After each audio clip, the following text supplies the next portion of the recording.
이번 주간은 우리 고난주간입니다. 참 의미 있는 주간이죠.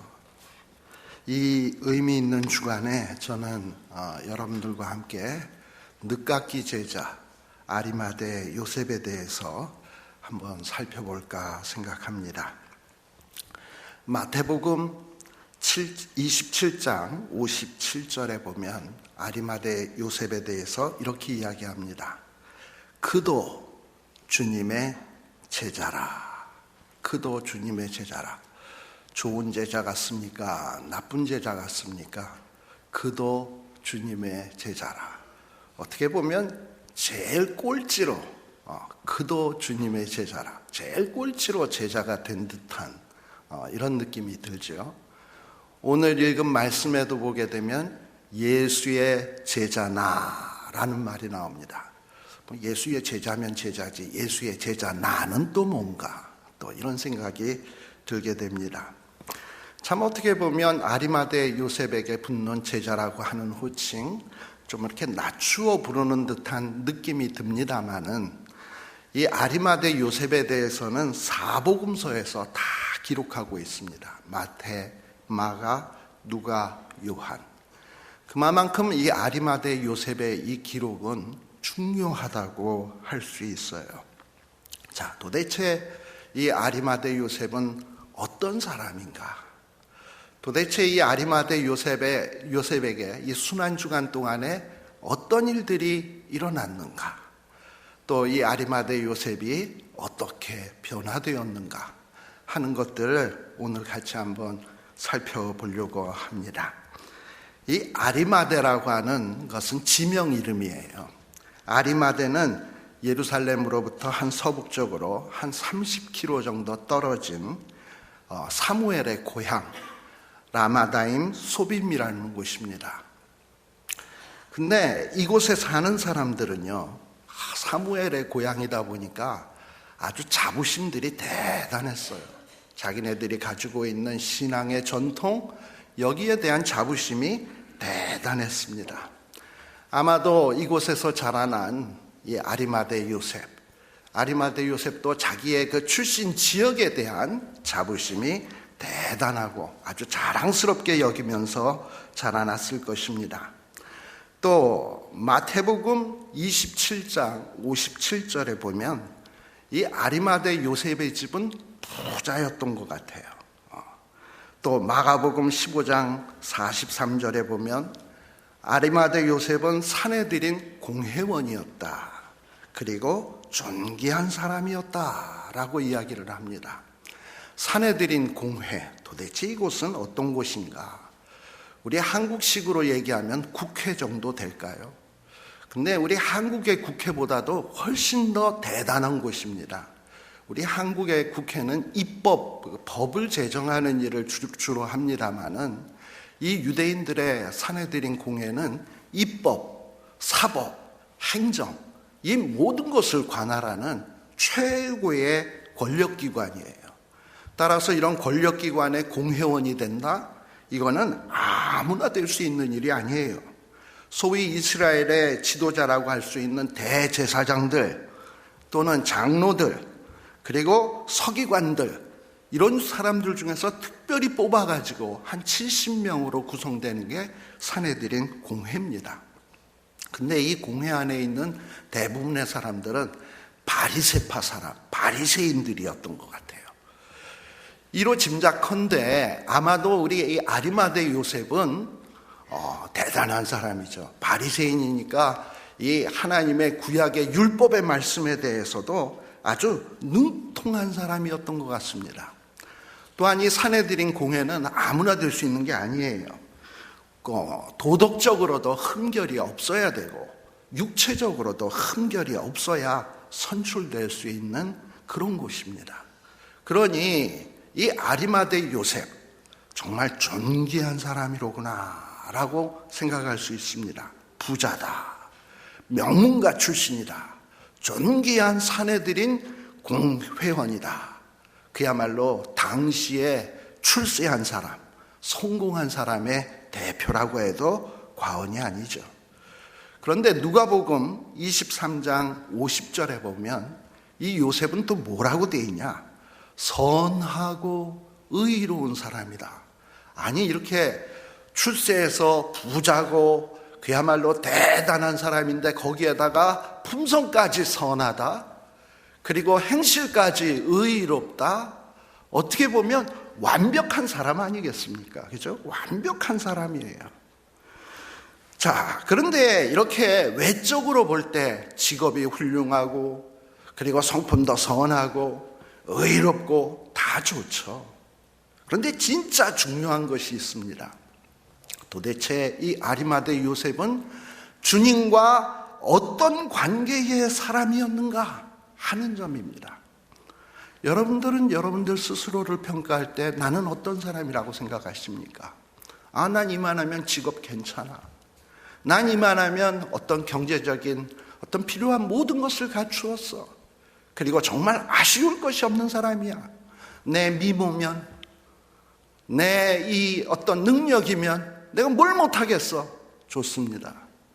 그러나 여러분과 주님과의 관계는 도대체 무엇입니까? 주님과 어떤 관계에 있는가 하냐의 말입니다. 이 아리마대 요셉이 주님과 도대체 어떤 관계의 사람이었던가 하는 것을 우리는 살필 필요 있습니다. 누가복음 23장 51절에 보면 이 공회에서 우리 예수님을 십자가에 못 박는 판결을 내리게 됩니다.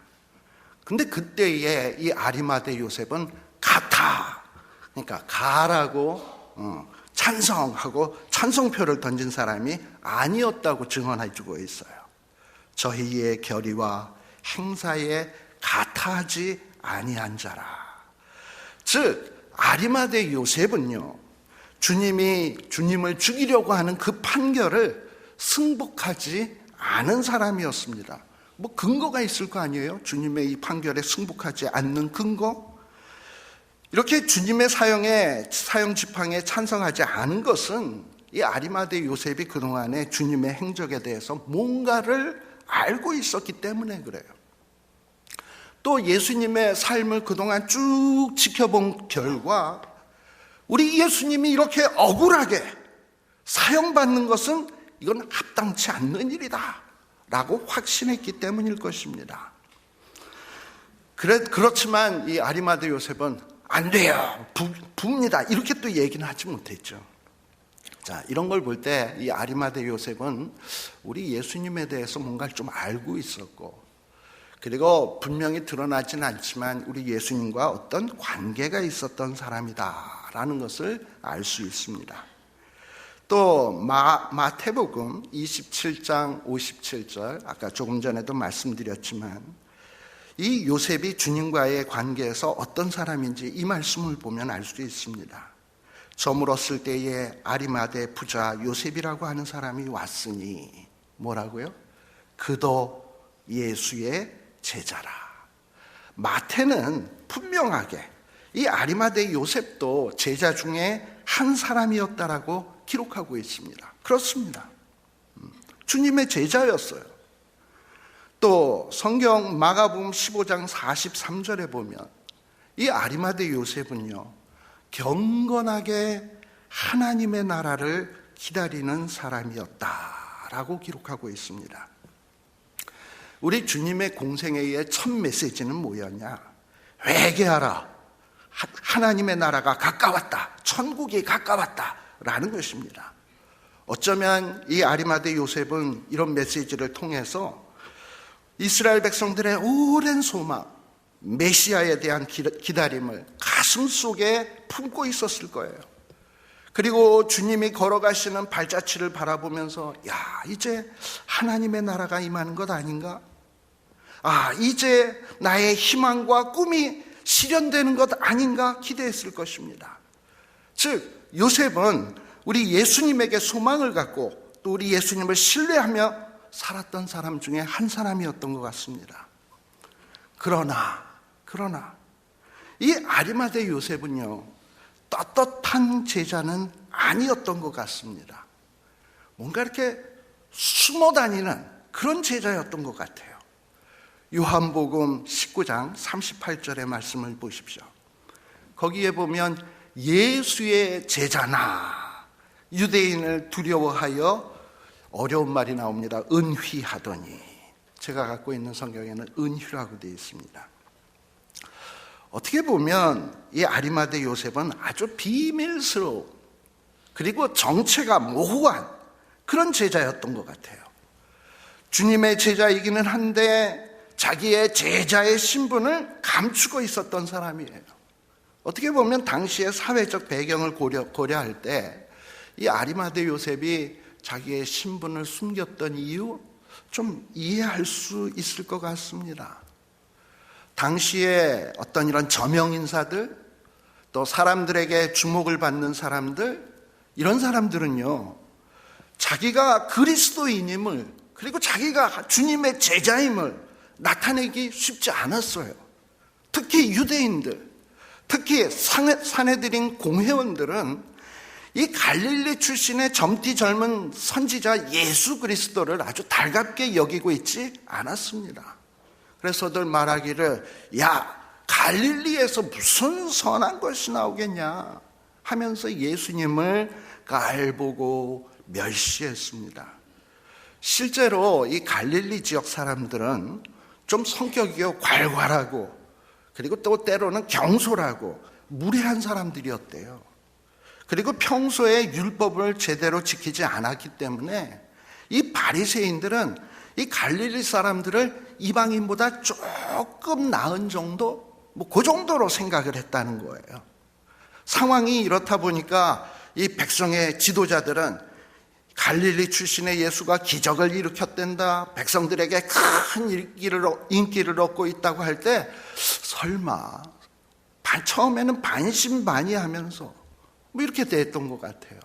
그런데 예수님의 인기가 점점 더해지고 백성들이 이 예수님을 좋아하기 시작하니까 이 자기네들이 위협을 받게 된 거예요. 자기네들은 여태까지 이렇게 공부 많이 하고 사람들에게 인정받는 지도자였는데 이 별 볼 일 없는 이 예수가 자기네들보다도 더 인기를 얻고 있으니까 자존심이 상하는 거예요. 불쾌했습니다. 그래서 이 예수를 제거해 버려야 되겠다, 음모를 꾸미고 있었습니다.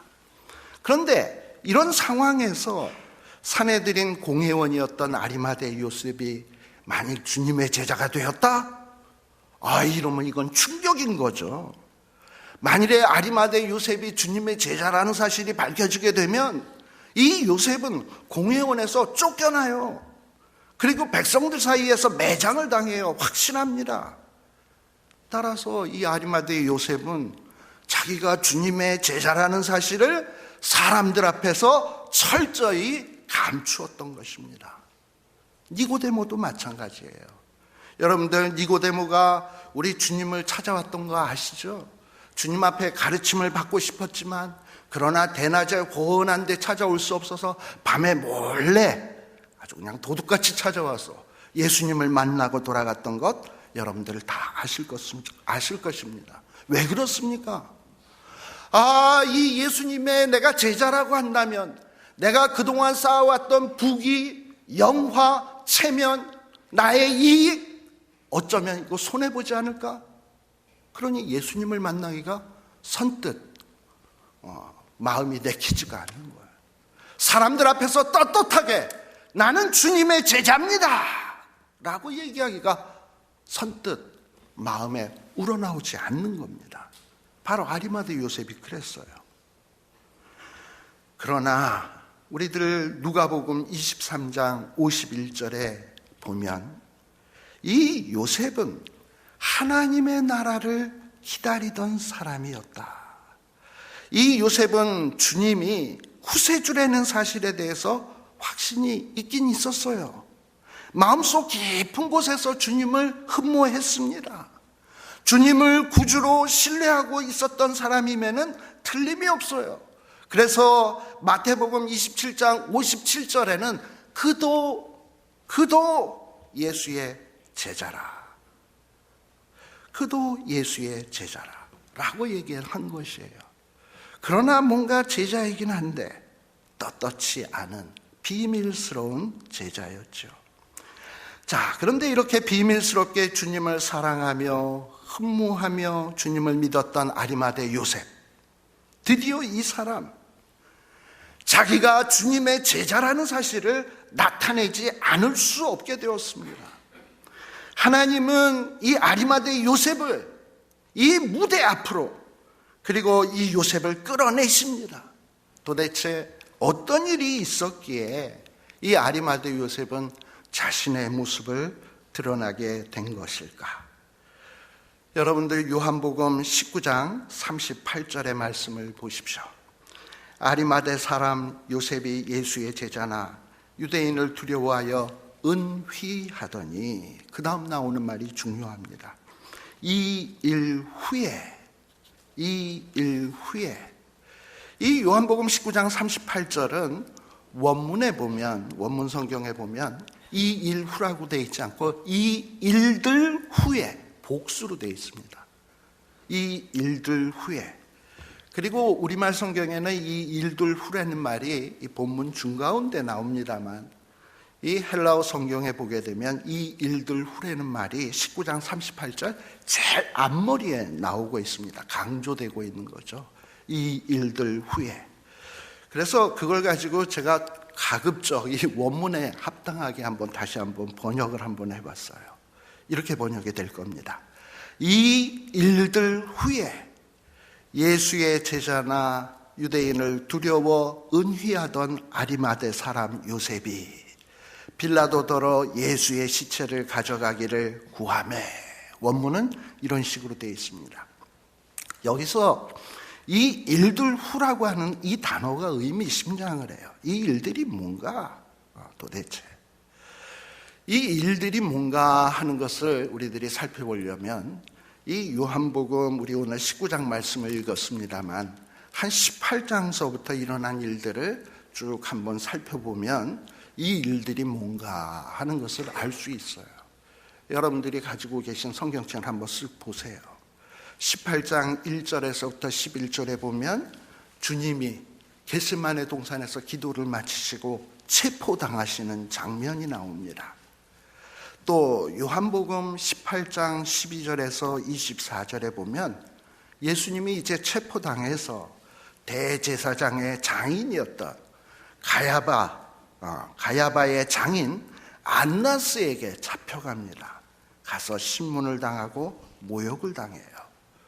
또 요한복음 18장 15절에서 18절에 보면 제자 베드로가 공회 앞 문 지키는 문 앞에 있는 여종에게 나 주님 몰라 하고 이런 부인하는 일들이 생겨납니다. 아마 여태 이 장면까지는 아리마대 요셉과 별로 상관이 없는지 모르겠어요. 그 현장에 없었으니까. 그러나 요한복음 18장 19절에서 24절에 보면 우리 예수님이 사내들인 공회 앞에서 신문을 받는 장면이 나옵니다. 어쩌면 아리마대 요셉도 그 공회의 현장에 있었을 것이고 사람들이 이 예수님을 향하여 신문을 할 때 함께 있었을 거예요. 그리고 그 공회를 마치고 바깥으로 툭 나오다 보니까 요한복음 18장 25절에서 27절에 보면 이 베드로가 또다시 사람들 앞에서 나 주님 몰라 하고서는 부인하는 장면을 보게 됩니다. 그리고 마침내 우리 주님이 빌라도의 법정으로 인도되게 되고 그리고 그곳에서 사형언도를 받는 장면이 요한복음 18장 28절에서부터 19장까지 전개가 됩니다. 그리고 이 19장 17절에서 30절까지는 우리 예수님이 십자가에 못 박히어 돌아가시는 이야기가 나오고 또 19장 31절에서 36절에서는 예수님이 죽었나 살았나 확인하기 위해서 창으로 허리를 콕 찌르니까 물과 피를 콕 쏟으시고 그리고 이미 죽어 있었죠. 이런 모습들이 기록이 되어 있습니다. 여러분들이 한번 아리마대의 요셉의 입장이 되어서 이전에 일어났던 이런 일들이 일어나고 있을 때 여러분이 만일에 아리마대 요셉이라면 어떤 마음이 생각이 되었을까? 어떤 생각이 났을까? 저는 깊이 한번 생각을 해봤어요. 이 아리마대 요셉은 우리 주님이 억울하게 체포되어서 그리고 재판정에서 말도 안 되는 사형 언도를 받으시는 이 주님, 그리고 죄인들에게 철저히 유린당하고 멸시, 천대받으시는 이 주님의 모습, 이 모습을 바라보면서 아무것도 하지 않았어요. 그리고 이 주님의 제자라고 하면서 주님 앞에 아무것도 하지 못하는 이런 자신의 모습이 믿기만 했을 겁니다. 나는 왜 이렇게 비겁한 것인가? 주님을 위해서 뭔가를 해야 되는데 왜 나는 아무것도 하지 못하는 것인가? 아마 마음이 찢어질 듯 아팠습니다. 그러나 마음은 아프지만 이 몸이 안 나가는데 뭘 어떡하겠습니까? 몸이 안 나가는데. 그런데 이 아리마대 요셉이 주님의 십자가의 장면을 목도하기 시작하면서 이 아리마대 요셉에게 놀라운 일들이 발생되기 시작을 했습니다. 갑자기 우리 주님이 십자가에서 십자가를 지시고 엘리 엘리 라마 사막다니, 내가 목마르다, 그리고 그 십자가에 위에서 벌어지는 모든 일들이 그동안에 자기가 바리새인이요 율법사로 알고 있었던 이런 말씀들, 이 말씀들이 저 십자가 위에서 지금 성취되고 있는 것이 아닌가 깨달아지기 시작한 거예요. 우리는 여기에서 이 일들 후라는 말과 함께 한번 눈여겨보아야 할 말씀이 있습니다. 요한복음 19장 37절의 말씀이에요. 요한복음 19장 37절의 말씀에 보면 또 다른 성경에 저희가 그 찌른 자를 보리라 하였느니라. 여기서 이 저희가 누굽니까? 아마도 이 예수님의 십자가의 광경을 목도한 사람들일 거예요. 이 사람들 가운데는 아리마대 요셉도 있었을 거예요. 아리마대 요셉도 있었겠죠. 사실 아리마대 요셉은 이 주님이 고난당하시는 모습, 십자가의 형장으로 끌려오는 모습을 바라보면서 아주 극심한 허탈감을 느꼈을 것입니다. 그토록 기다린 하나님의 나라, 이 예수님을 통해서 드디어 하나님의 나라가 이루어질 것이라고 기대했는데, 그런데 이제는 이 주님의 처참한 죽음과 함께 이 나라는 끝장나 버리는 것인가? 하나님의 나라는 끝이 난 것인가? 아무 죄도 없으신 우리 주님이 왜 이다지도 비참하게 죽어야 하는 것인가? 왜 도대체 이런 말도 되지도 않는 일들이 일어나는 것인가? 아마 아리마대 요셉은 도무지 이해할 수 없었던 것입니다. 그런데 놀라운 일이 벌어졌어요. 500여 년 전에 주어진 하나님의 예언이 이 아리마대 요셉에게 성취된 것입니다. 요한복음 19장 37절 아까 보았죠? 거기에 보면 또 다른 성경이 나옵니다. 또 다른 성경. 또 다른 성경이 과연 무엇입니까? 이것은 스가랴서, 구약의 스가랴서 12장 10절의 말씀을 지칭하는 것이에요. 이 요한복음 19장 37절의 말씀은 스가랴서 12장 10절 말씀이 성취되었음을 이 요한은 분명히 기록해 놓고 있는 거예요. 이 스가랴서 12장 10절의 말씀이 뭡니까? 거기에 보면 내가 다윗의 집과 예루살렘 거민에게 은총과 간구하는 심령을 부어주리니 그들이 그 찌림바 그를 바라보고 그를 위하여 애통하기를 독자를 위하여 애통하듯 하며 그를 위하여 통곡하기를 장자를 위하여 통곡하듯 하리로다 라고 되어 있습니다. 이 스가랴의 말씀을 보면 이 예루살렘 사람들이 주님의 십자가를 바라볼 때 우리 하나님께서는 그들에게 은총을 베푸시고 간구하는 심령을 부어주시겠다고 약속하셨어요. 지금 그것이 성취되고 있는 것이에요.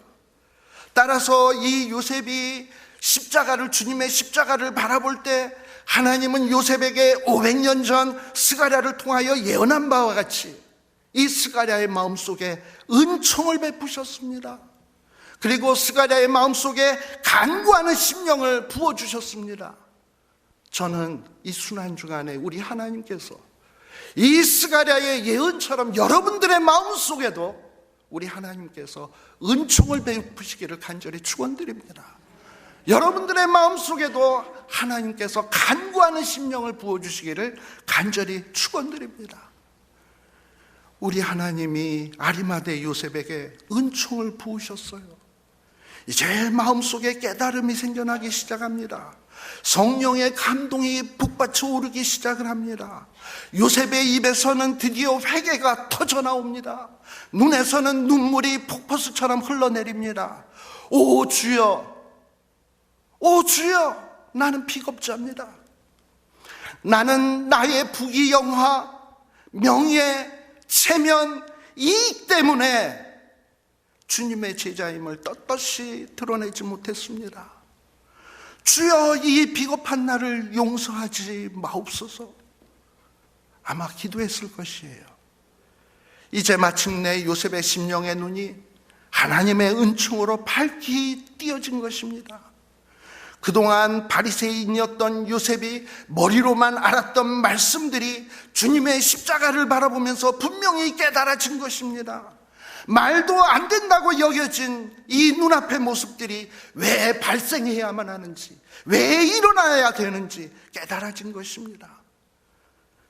굶주린 들깨떼 같은 로마 군병들, 마치 하이에나들이 그 시체의 그 고기를 뜯어먹겠다고 서로 다투는 것처럼 주님의 옷을 놓고 서로 갖겠다고 다투고 제비를 뽑고 있어요.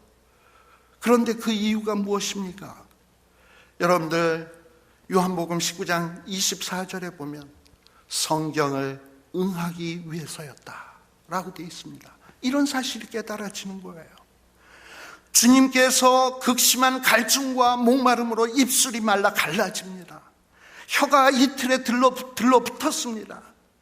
주님께서는 고통의 신음을 쏟아내십니다. 내가 목마르다. 내가 목마르다. 요셉은 이것이 무엇 때문인지 깨달아졌어요. 요한복음 19장 28절, 성경으로 응하게 하사, 시편 22편 15절의 성취입니다. 또 로마 군병중 한 사람은 이 주님에게 신포도주를 먹으면 해용을 우슬초에 메어서 주님의 입에 대고 있습니다. 주님은 거절하십니다. 근데 그 이유가 무엇인지 요한은 깨달아지기 시작합니다. 요한복음 19장 29절에서 30절에 보게 되면 또 성경으로 응하게 하사, 시편 69편 21절의 성취입니다. 십자가 위에 매달렸던 강도들, 로마 군인들은 그 다리를 무참하게 꺾습니다. 그런데 주님은 살펴보니까 죽은 것 같아요. 죽었나 안 죽었나 확인하기 위해서 허리에 창을 찔렀습니다. 그리고 죽었어요. 그래서 주님의 다리를 꺾질 않았습니다. 요한복음 19장 30절에 보면 이 일도 성경을 응하게 하기 위해서였다라고 되어 있습니다. 요셉은 깨달은 거죠. 우리 주님이 고난을 당하시고 십자가 지신 것은 이 성경의 예언들을 응하게 하기 위해서였구나. 채찍에 맞으시어 시뻘겋게 속살이 드러난 상처, 대못에 찢기시어 뭉개지어 샘솟듯 피가 솟구쳐 오르는 주님의 손과 발, 가시관에 찢기어 피로 범벅이 된 주님의 이마, 그리고 고통으로 일그러진 주님의 얼굴, 그럼에도 불구하고 다 이루었다 하시며 고개를 떨구시는, 힘없이 떨구시는 주님의 마지막의 모습, 이제는 무엇 때문인지 확실히 깨달아 알게 된 것입니다. 왜요? 이 요셉에게 하나님께서 은총을 베푸시고 그리고 간구하는 심령을 부어주신 거예요. 이 시각 전까지는 요셉은 아무것도 이해가 되지 않았지만 하나님이 은총을 부어주실 때, 하나님이 간구하는 심령을 부어주실 때 이 모든 일들이, 이 말도 안 되는 일들이 왜 일어나야 하는지 깨달아지기 시작한 것입니다. 어쩌면 요셉의 마음속에는 이사야 53편의 말씀도 생생하게 기억나기 시작했을 것이에요. 아마도 이것은 우리 성령 하나님께서 아리마대 요셉에게 생각나게 하심을 저는 확신하십니다. 이사야 53장의 말씀이 무엇입니까? 그는 실로 우리의 질고를 지고 우리의 슬픔을 당하였거늘 우리는 생각하기를 그는 징벌을 받아서 하나님에게 맞으며 고난을 당한다 하였노라. 그가 찔림은 우리의 허물을 인함이요 그가 상함은 우리의 죄악을 인함이라. 그가 징계를 받음으로 우리가 평화를 누리고 그가 채찍에 맞음으로 우리가 나음을 입었도다. 우리는 다 양 같아서 그릇 행하여 각기 제 길로 갔거늘 여호와께서는 우리 무리의 죄악을 그에게 담당시키셨도다. 아, 바로 이것이구나. 우리 주님께서는 이러한 예언들을 이루기 위해서 이 처참한 고통을 당하시는 거구나 깨달아지기 시작했습니다. 아리마대 요셉, 그 요셉의 마음은 점차로 감동으로 울렁거리고 있었어요. 오 주님, 주님은 나 때문에, 이 비겁한 나 때문에, 이 벌레만도 못한 나 때문에 이 고생을 하시는군요. 나의 죄를 씻기 위해서, 이 죽어마땅한 나를 살리기 위해서 주님은 이 고생을 당하시는 거군요. 요셉은 흐느끼기 시작했습니다. 눈물을 주체할 수 없었습니다. 저는 이 모습을 생각하면서 찬송가 471장이 생각이 났습니다. 471장 2절, 여러분들 가사를 한번 읽어보십시오. 뭐라고 돼 있습니까? 내 눈을 밝히 떠서 저 십자가 볼 때 나 위에 고생당하신 주 예수 보인다. 그 형상 볼 때 내 맘에 큰 찔림 받아서 그 사랑 감당 못하여 눈물만 흘리네. 우리 다 같이 조용히 한번 불러보십시다.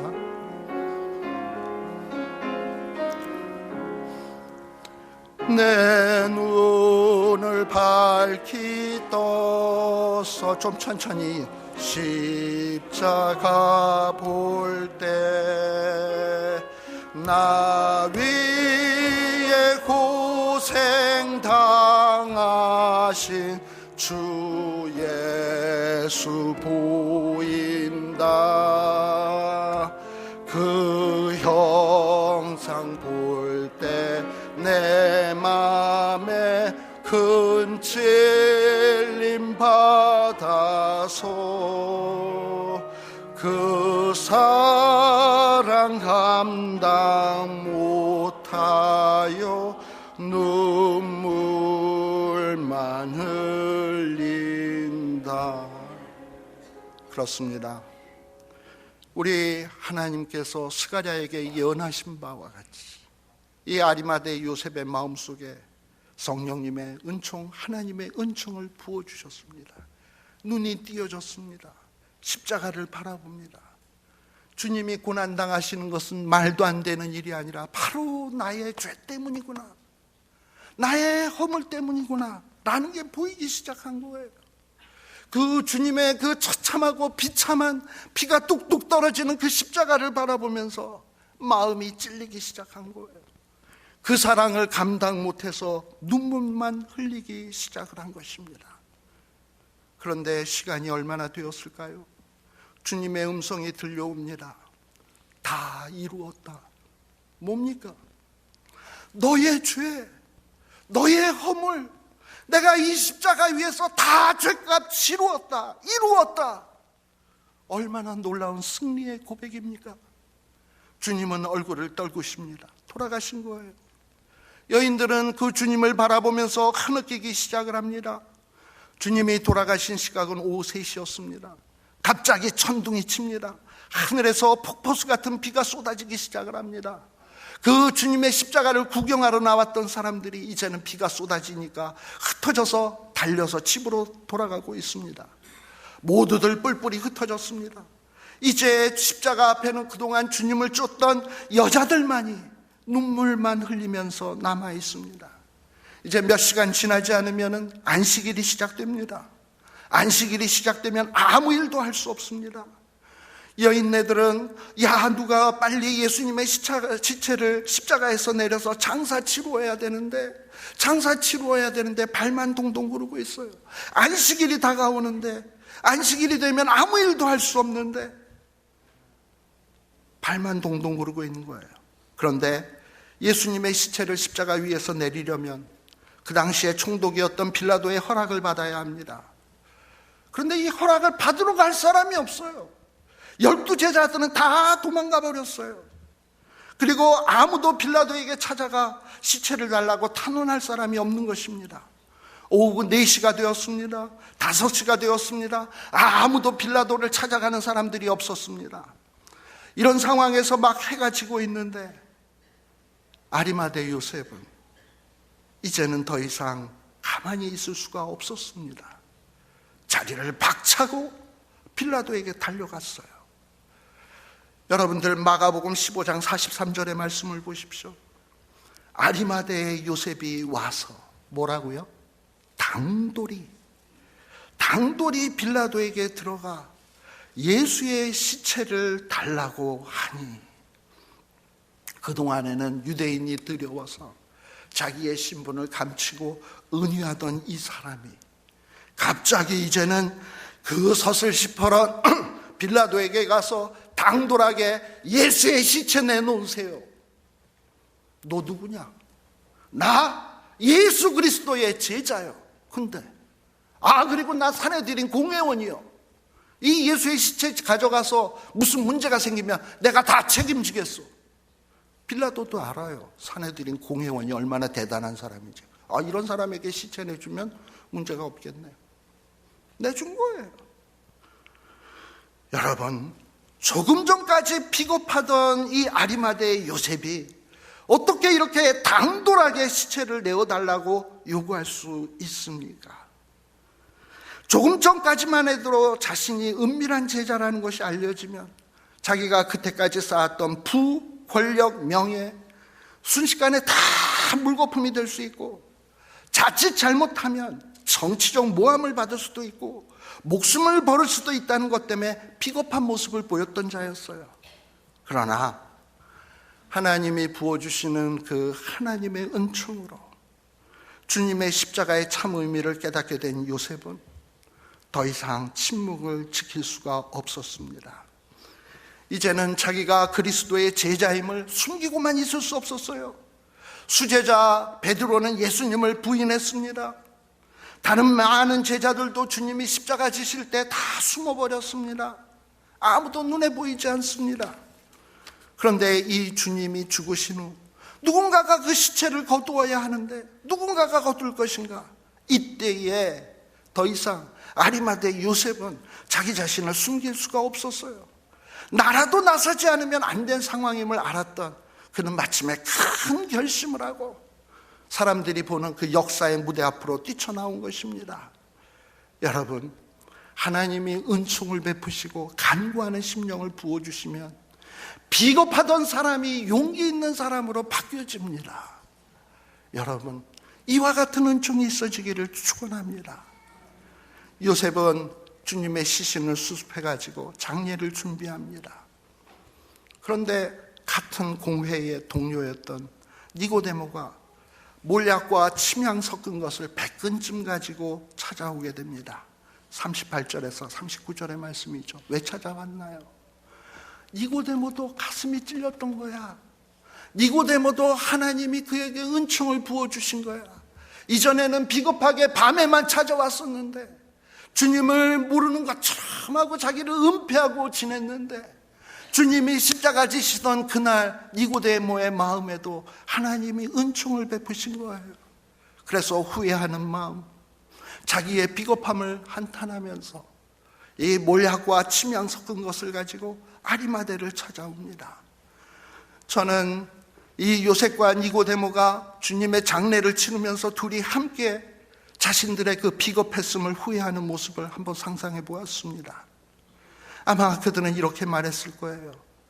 주님 살아계실 때 주님 앞에서 나도 주님의 제자입니다 라고 고백했더라면 얼마나 좋았을까. 주님이 살아계실 때 주님께 사랑과 애정과 정성을 바쳤더라면 얼마나 좋았을까.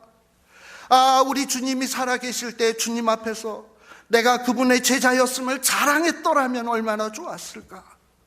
내게 기회가 주어졌던 그 시각에 비록 내가 약간의 인간적인 핍박과 박해를 받을지라도, 내가 약간의 손해를 볼지라도 주님을 자랑하며 주님이 주인이신 것을 증언하는 그런 삶의 기회를 가졌더라면 얼마나 좋았을까? 내가 주님을 위해서 봉사하는 기회를 가졌더라면, 그 섬김의 기회를 가졌더라면 나는 그분 앞에서, 이 주님 앞에서 얼마나 더 자랑스럽게 떳떳하게 그분의 제자인 것을 사람에게 증언할 수 있었을까? 인생의 석양역에 주님을 찾아와 주님의 장례를 준비하는 수고를 하는 이 아리마대 요셉과 니고데모, 나는 그들의 마음속에 스쳐 지나갔을 그 많은 후회 그리고 회한들을 생각해 봅니다. 혹시 이 시간 여러분들의 마음속에는 그런 회한과 후회는 없으신지요?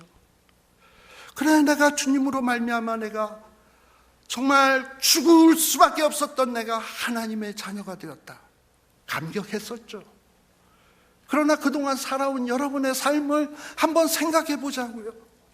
과연 나는 떳떳한 주님의 제자였는가? 정말 주님을 위해서 나의 모든 것을 드리며 자랑스럽게 주님, 나도 주님의 제자예요, 떳떳하게 드러낼 수 있습니까? 혹시 아리마대 요셉의 이런 후회와 회한은 없으신가요? 그런데요, 아리마대 요셉이나 니고데모는 아직 늦은 것이 아니에요. 예수님 죽었으니까 이제 끝난 거 아닌가? 아니잖아요. 예수님 사흘 만에 살아나셨어요. 살아나시고 난 뒤에는 누가 나의 장례를 준비했고, 누가 나를 위해서 모략을 준비했고 침향을 준비했는지 우리 주님은 다 아시는 거예요.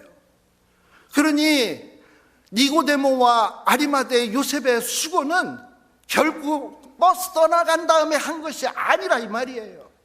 우리 예수 믿는 사람에게 늦었다고 하는 시간은 결코 있을 수가 없습니다. 왜냐? 우리 주님은 살아계시니까요. 우리 하나님은 정말 우리가 주 앞에서 충성하면 그것을 다 기억하십니다. 우리 하나님은 니고데모와 아리마대 요셉의 마지막 공사를 잊지 않으시고 오고 오는 시대에 본보기를 보여주기 위해서 이들의 이 수고를 성경 속에 사복음서 안에 다 기록을 해놨습니다. 여러분, 우리의 인생이 이제 얼마나 남았을까요? 여러분들 남은 인생의 목숨의 마지막 불꽃을 가지고, 여러분들의 생명의 마지막 기회를 가지고 인생의 석양역에 주님 위해서 어떻게 봉사할 것인가, 주님 앞에 어떻게 충성할 것인가 생각해 보세요. 여러분의 마지막 수고를 우리 하나님은 결코 잊지 않으실 것입니다. 오늘 우리가 이 요셉의 십자가 드라마의 최후의 장면을 지켜보면서 이 사실을 기억하십시오. 늦지 않았다. 늦지 않았다. 우리 주님은 나의 마지막 섬김과 봉사를 기대하고 있다는 사실을요. 기도하겠습니다. 아버지, 여러분들 조용히 마음으로 묵상하시길 바랍니다. 아버지, 스가랴에게 예언했던 하나님의 은총을 부어주신다는 약속, 간구하는 심령을 부어주시겠다는 약속, 이 고난 중간, 아니 지금 이 순간 나에게 부어주시옵소서.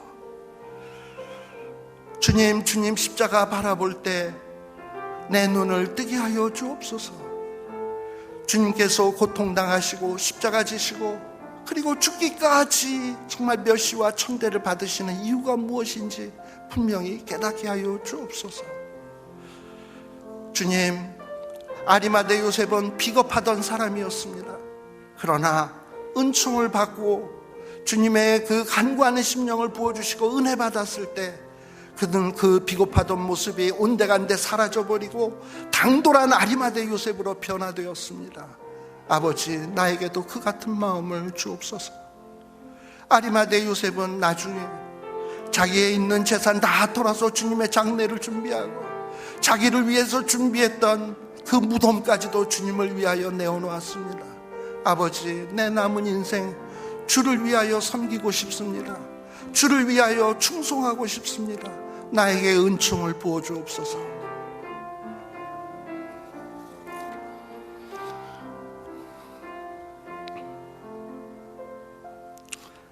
아버지 하나님, 이 순환 주간에 저희들은 비겁하던 아리마대 요셉이 당돌한 아리마대 요셉으로 바뀌어지는 그 현장을 살펴보았습니다. 아버지, 스가랴 선지자를 통하여 약속하셨던 그 은총을 우리에게 베풀어 주시옵소서. 그 간구하는 심정을 우리에게 허락하여 주시옵소서. 주님의 십자가를 바라보며 참으로 주님의 은혜가 얼마나 크고 놀라우신 것인지를 깨닫게 하여 주시옵소서. 이제 우리도 결단하게 하여 주옵소서. 남은 인생 주를 위하여 충성하겠노라고, 섬기겠노라고, 그리고 그것이야말로 가장 가치 있는 인생임을 깨닫게 하여 주시옵소서. 예수님 이름으로 기도드리옵나이다. 아멘.